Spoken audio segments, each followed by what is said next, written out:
Hi guys, Alex here. Welcome back to Girl Talk. I've got a little bit of mess and a little bit of drama today for you guys. Today, we have a very special episode of Girl Talk because we are going to be talking about the first ever plus size dating show, at least that I have ever seen. And this is a new show coming from the YouTuber Alexandra Rodriguez. Some of you may know her. I hate to bring this up, but it was the only time that we really talked about her on my channel. So we know her as the girl who lied about her surgery, saying that she lost weight in the area below her stomach with targeted diet and exercise, when in reality, she had surgery. But we can leave that in the past. She's learned from her mistakes. I'm learning and I'm growing and I'm gonna do better. As long as she's not James Charles, I'm good with giving her a little pass. So let's just get right into it. I mean, shall we? Today, we're going to be talking about this new reality show called Curvy Connections, hosted by none other than Alexandra Rodriguez. I remember seeing a couple of months back, she was posting on social media, looking for plus-size women, looking for a plus-sized man to do this new venture with her. It was going to be something like we have never seen on her channel, and it has finally come to fruition. Episode 1 is out. Episode 2 is premiering tonight. So Alex begins by saying that she is tired of dating shows not being plus size inclusive, citing that the average American woman is a size 16. So she went ahead and took matters into her own hands and made her own thing. That's the American spirit. I like it. Finding love is not one size fits all. So I decided to take it into my own hands and bring you a new type of dating show, Curvy Connection. Alex goes on to introduce us to the eligible bachelor that the women will be pining for all season long. Meet Lewis, 33-year-old product developer and designer from Georgia. I've been single for about a year and a half now. I have 2 kids that I love and adore. I'm not taking care of those kids. He seems nice enough. Are you girls into it? So here's what I'm here for, of course, the ladies. I don't watch dating shows anymore, but back in the day, I remember watching the ones where it was always one guy and then a bunch of women, except for I Love New York, because New York carried that whole show. The Bachelorette, where it's all guys, that's boring to me. So here are our ladies. Our first contestant is Fatima, a plus-size model from SoCal who works at the Cheesecake Factory and does body-positive content on TikTok. She's upset with online dating, the disappointments. I mean, tell me about it, girl. I feel like whether you're gay or straight or bi, the dating scene online, we all have issues with it, but we don't do anything to change it. I'm a foodie. I love food. Oh my God, I love food. Fatima says you can't tell a person's health by their weight. And I have to disagree. It depends. It's applicable sometimes. I mean, are you really watching 1,000 Pound Sisters season 1 and thinking, maybe Tammy's healthy? She was like, you're healthy. But you are obese.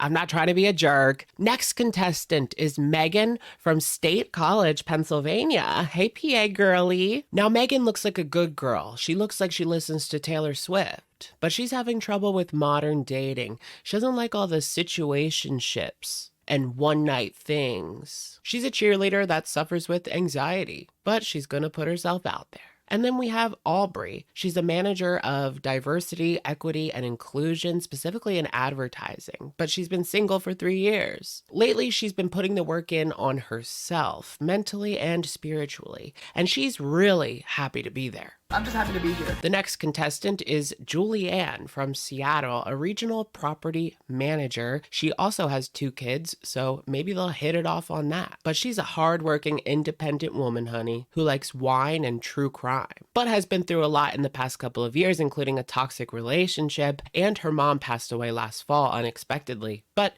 she's got her life together, and she's looking for that missing piece. Love. Isn't it all so sweet? Last, we have Valeria. She's 29 from Boston, and she's blunt. Aren't they all? She's a very active person, the life of the party. She likes going to the beach, hiking, running. And then we cut back to Alex, who informs us the girls are headed to the mansion. So cue that house tour. They got chips, they got a pool. Whose Airbnb is this? And when are they going to start pulling each other's hair out? Girl, this isn't the Bad Girls Club or One Mo Chance. That is the wildest dating show I think I've ever seen. Everyone arrives at the mansion and they're so happy to be there, so happy to see each other.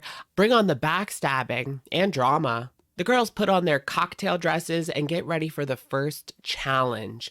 It's a speed dating situation type deal, and Lewis will pick 2 of the girls for a little one-on-one. Ooh la la. The girls begin meeting their man, and it's starting to get a little bit awkward. These 2 kind of give me brother and sister vibes. They're all showering him with compliments. It's a little cringy, not gonna lie, but I feel Megan was probably the most awkward. Yeah. I'm excited. Cool, me too. Nervous, but excited. I'm really excited to get to know all of you guys. So. They're really awesome. Yeah. I think I'm awesome too, but they're awesome too. Sure.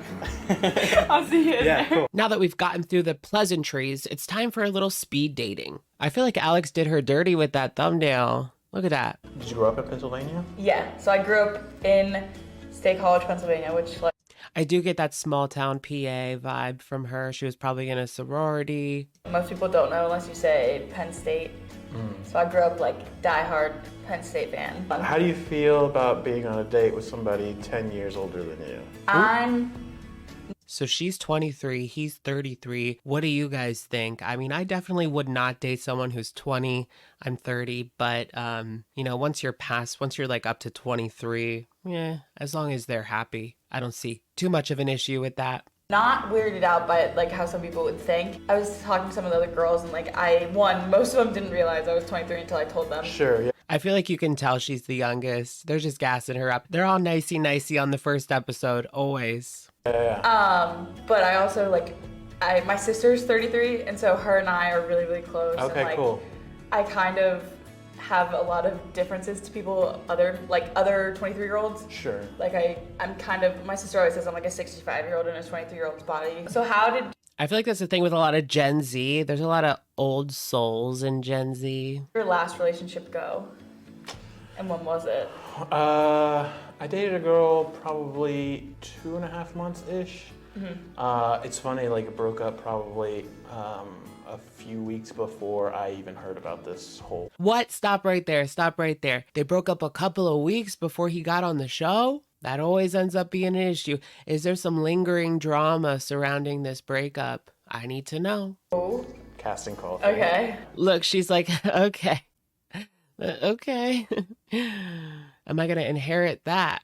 What about you? I've never had an official boyfriend. Oh. This is her first time. She's doing it on TV or YouTube. Had like situationships, talking stages, whatever the Sure, yeah, modern thing is now to say. So that's Right. why going out with Situationships, talking stages. I can't do the talking stage. It's literally like work. I've heard people say you need to put as much effort into your new relationship as you do your job. Like, give me a break. Maybe that's why I'll never find nobody, because I'm just not willing to put in the work. someone older is very intriguing to me. Cool, yeah, that's awesome. No, I guess that would make sense. Yeah. So you live in the Pacific Northwest? I do, yes. Do you enjoy Seattle it? girly. Yeah, so I'm born and raised in Washington. Lucky enough to work I like Julianne. She might be my favorite. home most of the time. That's awesome. Be with my kids. I have 2 kids. That's cool. I have 2 kids also. How old are your kids? They're 13. Oh, my son's 13. Twins? Oh, cool. Yeah. And you are 33. 3. Me too. Yeah. So how's your dating life been? Oh, so they have a lot of connections already. Kids, same age. I didn't see much connection between him and Megan, the one before, but I can see with them something already. It has been pretty good. Yeah? How long, can I ask how long it's been since you've been divorced? Since I've officially been divorced, it's been about a year. Okay. And so, but I've been Okay. separated for about a year and a half. But obviously, as you know, like relationships end long before they end. Absolutely. And yeah. so- I was married too. Yeah. And long before they end. So it was like a roommate type style. Where we heard that before. So I've been divorced and I absolutely get that. Yeah. I got divorced in 2015 though. So Oh, they have it's so been much in common. years. Sure. 5, 6, 7, 8 years. Yeah. But her man was toxic, she said. Have you done much dating since you've been divorced? I have. I've been in 2 kind of consistent relationships. I dated one girl for about 5-ish months, maybe 6-ish months, and then I dated another girl for about 2.5 months. But you're here, right? I am here. Yeah, exactly. And so, it's one of those things where it's like I try and just stay open-minded through all of the dating. You know, Yeah, like totally. my goal in dating is always learn something about myself and learn something about people as a whole. The show ends with the ladies sharing their final thoughts on the first night in the house. I feel like as far as dating shows go, I mean, we've seen The Bachelor, we've seen back in the day on VH1, Rock of Love. This is probably one of the least toxic dating shows that I have seen. It's a pretty good idea. I have to give it to Alex for coming up with this and producing something that's pretty easy to watch. Couple of cringe moments, but I'll watch episode 2. Right now, if I had to pick and I had to guess who he would go with in the end, I would say it was between Julie Ann or Aubrey. And the first one out might be Megan or that one girl. This girl right here in the preview for next week, you can tell that she's going to be the issue on the show. I could tell right away. Plenty of fat Fatima. people who are in these successful relationships. It's a little off-putting. She's going to be that loud, fat activist type, and that might turn him off. But that's going to be it for today's video. Let me know if you guys have seen Alexandra Rodriguez's Curvy Connections, the first plus-size dating show, at least that I have ever seen. Have you watched it? Will you continue to watch it? Let me know in the comments down below, and I will, of course, catch you guys in the next one. All right, bye, guys.